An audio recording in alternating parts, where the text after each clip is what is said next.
ఏకకాలమందే ఈ మూడు స్థితుల యొక్క అనుభవాన్ని నీవు పొందే అవకాశాన్ని ఇస్తుంది. ఆ అనుభవ స్థితిని తురీయము అన్నారు వేదాంతులు. ఏ వ్యక్తి అయితే విరుద్ధుల మొత్తము, స్వప్నానుభవం మొత్తము, సుశుద్ధి అనుభవం మొత్తము ఒకటి అనేటువంటి ఆ యొక్క ఏకకాలమందే అనుభవిస్తున్నాడో ఆ వ్యక్తి తురీయుడు అని చెప్పవచ్చింది. అది తురీయ అనుభవము. ఈ అనుభవానికి మేనబావ ఉదాహరణ తెలియజేశారు.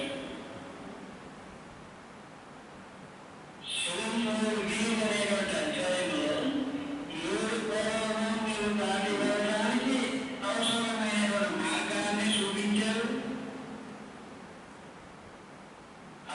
అనుసరించవలసినటువంటి ఉపాయాలను తెలియజేశారు. మరి పూర్ణ నుండి ప్రపంచం వరకు వెళ్ళడానికి అవసరమైనటువంటి ఈ 3 కోణాలను దాటానికి కూడా ఉపాయం తెలియజేశారు. ఏంటో ఉపాయం అంటే తన యొక్క దివ్య నామము, తన శక్తియుతమైనటువంటి దివ్య నామం, మెహర్ బాబా అనేటువంటి నామము విరుద్ధులనే ఉన్నప్పుడు, విరుద్ధుల అనుభవాన్ని అనుభవిస్తున్నప్పుడు విరుద్ధుల అనుభవం కూడా సత్యము కాదు అని ఆలోచించి దాని యొక్క అసత్యపు స్థితి యొక్క అనుభవం నీరు పొందడానికి అవసరంగా విరుద్ధులలో కూడా మెహర్ బాబా వారి యొక్క దివ్య నామాన్ని స్మరించుకోవాలి. మరి విరుద్ధులు నీవైతే జీవిస్తున్నావు, ఆ నీరు నిద్రపోతూ స్వప్నానుభవాన్ని పొందుతున్నావు కనుక ఆ ఎరుక కోసము నీవు నిద్రపోగలిగించే ముందు మెహర్ బాబా అనేటువంటి నామను స్వీకరించి నామస్మరణతో నిద్రలో కర్మించు. నామముని విడిచిపెట్టకుండానే నామమును స్మరణ చేసుకుంటూనే నీవు నిద్రలో ప్రవేశించినట్లయితే అప్పుడు నిద్రలో ప్రవేశించినా నీవు నామము చేస్తున్నావు కనుక నామము చేస్తున్నటువంటి నీ ఎరుక స్వప్నం యొక్క ఎరుకనిస్తుంది. ఎరుక అనుభవంలో నేనే ఈ స్వప్నానుభవాన్ని అనుభవిస్తున్నాను అనేటువంటి ఆ అవేర్నెస్ ఆఫ్ సబ్ కాన్షియస్నెస్ ఇస్తుంది. ఇంకా ఈ నామస్మరణతో నేను ముందుకు వెళ్ళినట్లయితే ఇక గాఢంలో సహితము నీవు స్మరణ చేస్తున్నావు కనుక, స్మరణలో నీవు గాఢంలో ఉన్నావు కనుక నేను స్మరణ చేస్తున్నాను, మెహర్ బాబా యొక్క దివ్య నామస్మరణ చేస్తున్నాను అనేటువంటి ఆ ఎరుక ఏ అనుభవం ఇస్తుంది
ప్రపంచం సంబంధమైనటువంటి సంస్కారములన్నీ కూడా ఎప్పుడెప్పుడు బయటమైపోతున్నావో అప్పుడెప్పుడు నీవు ఆత్మగా నీవు మేల్కొంటున్నావు.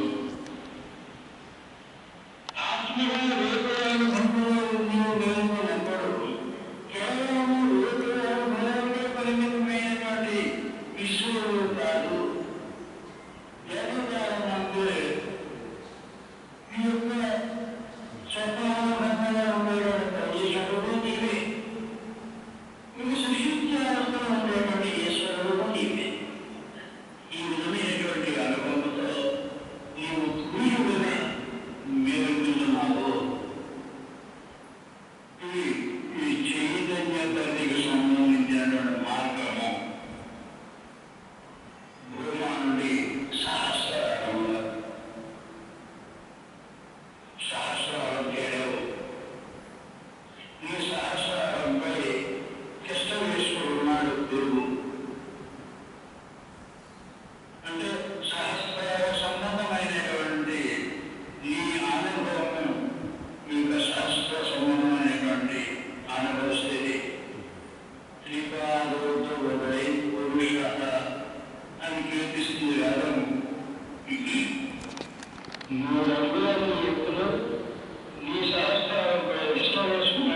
మిమ్మల్ని ఆదేశిస్తున్నాను.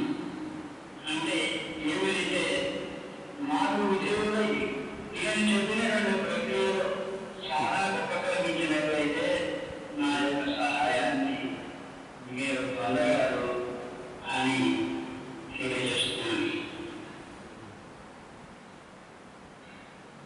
ఎక్కడి నుండైనా, ఈ రోజు నుండైనా, ఈ 27 రేపటి నుండైనా ఈ సాధన నమ్మించండి. ఈ సమావేశాల్లో మనం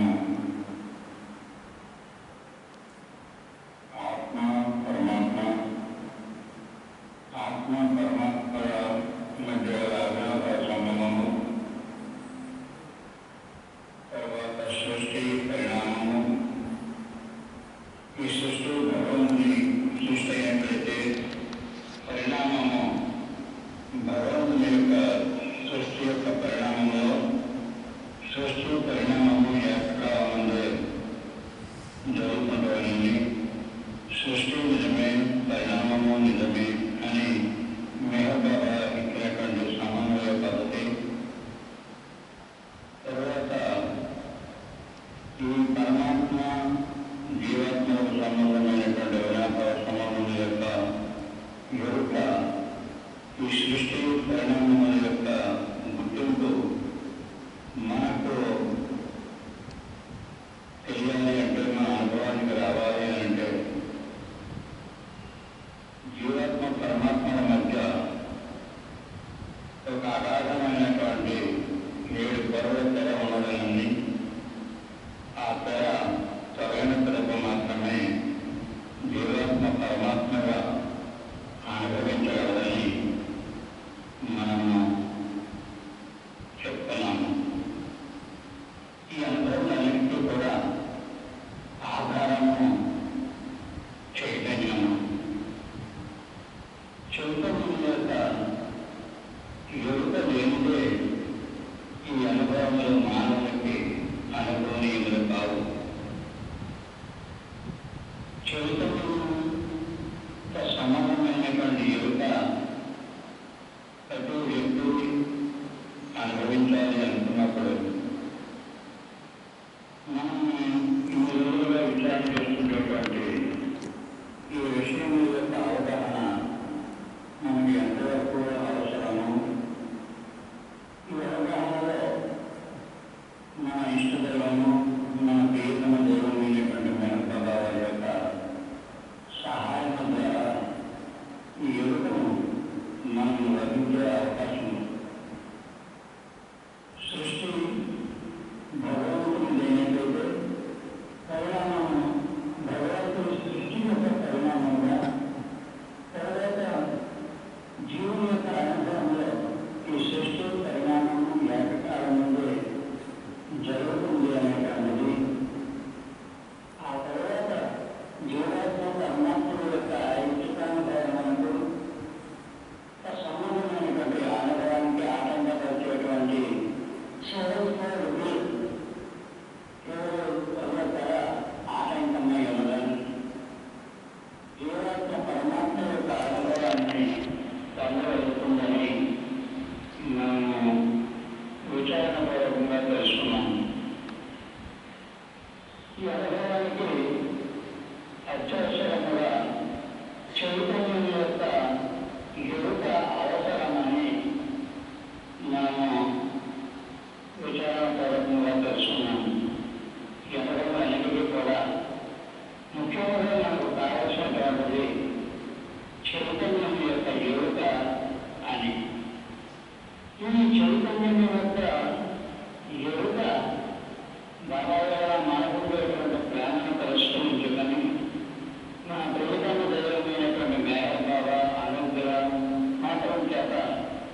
గత 4 రోజులుగా మనం మాట్లాడుకుంటుండేటువంటి విషయము తత్వ సంబంధంగా మనం మాట్లాడుతున్నాము.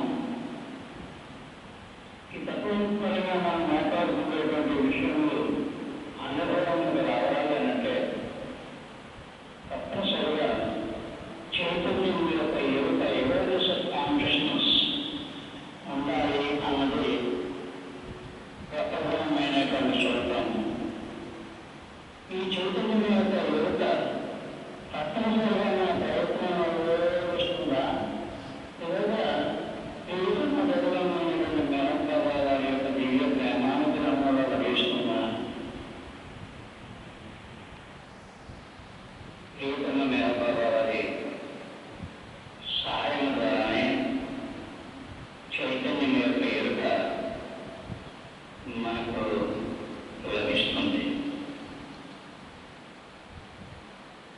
మేనభావాల సహాయము మనము ఎరుకతో స్వీకరించడానికి అవసరముగా మేనభావాల సహాయము మనము ఎరుకతో స్వీకరించడానికి అవసరముగా మేనభావ నాకు ఇచ్చినటువంటి ఆదేశాలు సందేశాలు వాటిని చక్కగా అవగాహన చేసుకొని జీర్ణింప చేసుకొని తత్సంబంధమైనటువంటి జీవనము జీవించడానికి అవసరమైనటువంటి కృషి మనము చేయాలి. మేనభావ ఆదేశించేటువంటి ఆదేశాలు సందేశాలు ఆయన వాంఛించిన రీతిలో మనం అర్థం చేసుకొని జీవించాలి అన్నప్పుడు మన ప్రయత్నం మనం చేయాలి.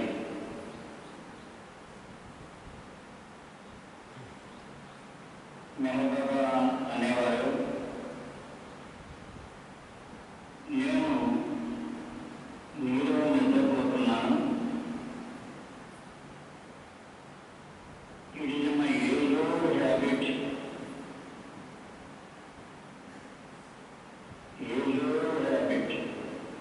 ఆయన యొక్క పురాతన కాలం నుండి ఉన్నటువంటి భావాలు ఆయన నిద్రపోవడం,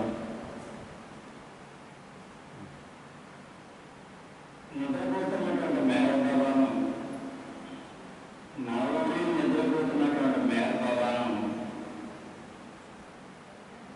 మనం లేపాలి. మనం ఎదురైతే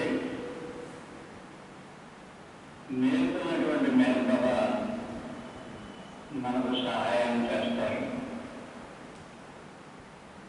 మనకి ఏ సహాయం అవసరమో మనకు ఆ సహాయాన్ని అందిస్తారు. మరి ఆయన నేర్పుకునే విధానం ఏంటి?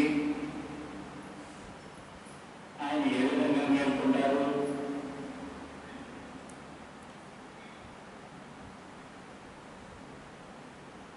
ఆయన పేరు పెట్టి పిలవాలి. ఆయన పేరుతో పిలవాలి.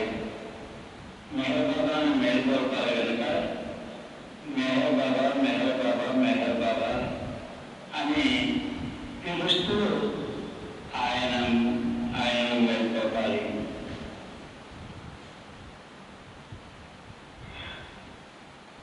మెహర్ బాబా వారి యొక్క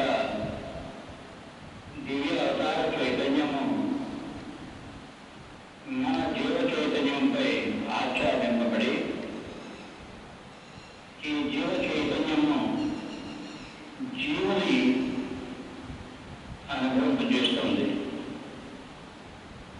వేకువలో, స్వప్నములో, సుషుప్తిలో ఈ జీవ చైతన్యంపై అవతార చైతన్యము ఆచ్ఛాదింపబడమని అందరికీ తెలియకపోయినప్పటికీ కూడా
ఈ స్వప్నానుభవాన్ని అనుభవింపజేసేటువంటిది ఈ జీవ చైతన్యమే. మరో గాఢమైన అనుభవాన్ని అనుభవిస్తున్నాడు సుషుప్తి. ఆ అనుభవాన్ని అనుభవింపజేసేది ఈ జీవ చైతన్యమే. ఈ మూడు మార్పులు కలిగినటువంటి జీవ చైతన్యముపై అవతార చైతన్యము ఆచార్యుడబడి ఉన్నది. అలా ఆచార్యుడబడి ఉన్నప్పటికీ కూడా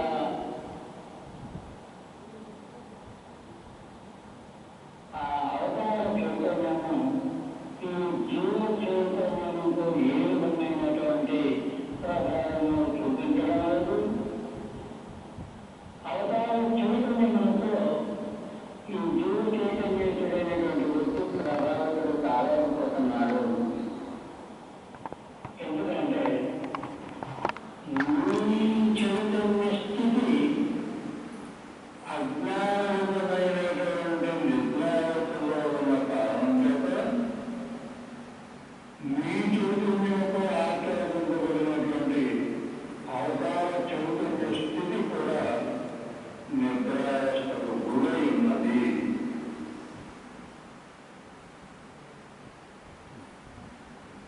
ఆ స్థితి జాగృతమైతే తప్ప మీరు మీ యొక్క అనుభవమును యోగుతో అనుభవించలేదు. యోగులో ఉన్నంత వరకు ఇదే సత్యము, ఇదే నిత్యము అనే విధంగా నువ్వు జీవిస్తున్నావు. జీవిస్తున్నటువంటి దీని అనుభవములకు కాక ఈ అనుభవములకు కారణం ఈ స్థితిని అనుభవింపజేసేటువంటి చైతన్యం యొక్క ఎరుక నీకు ఉండడం లేదు. అదేవిధంగా స్వప్నానుభవాన్ని నువ్వు అనుభవిస్తున్నావు. ఆ అనుభవం నీదే.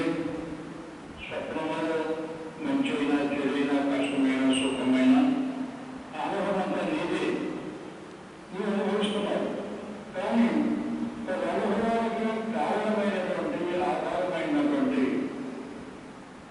నీ చైతన్యమును నువ్వు గుర్తించలేకపోతున్నావు. చైతన్యం యొక్క ఎరుక నీకు ఉండడం లేదు. అదేవిధంగా స్వప్నానుభవం పూర్తయినట్టుగా లేదా స్వప్నంలో దాల్చబడే ముందు కానీ నీవు గాఢానుభవంలో ఉంటున్నావు. సుషుప్తి అవస్థలో ఉంటున్నావు. ఈ గాఢ అనుభవంలో కూడా అనుభవింపజేసేది నీ జీవ చైతన్యమే. అనుభవిస్తున్నావు ఆ హాయిని. అయినా ఆ అనుభవానికి కారణమైనటువంటి నీ జీవ చైతన్యాన్ని యోగతో నీవు గుర్తించలేకపోతున్నావు. చైతన్యం యొక్క ఆ యోగ నీకు ఉండడం లేదు. ఈ చైతన్యము త్రికాలాబాధితమై మూడు కారణములు నీ కొరకు మాత్రమే ఉంటూ నిన్ను మాత్రమే అనుభవింపజేస్తూ తాను అవిభాజ్యముగానే ఉన్నది. త్రికాలాబాధితమై కానీ నీ జీవితం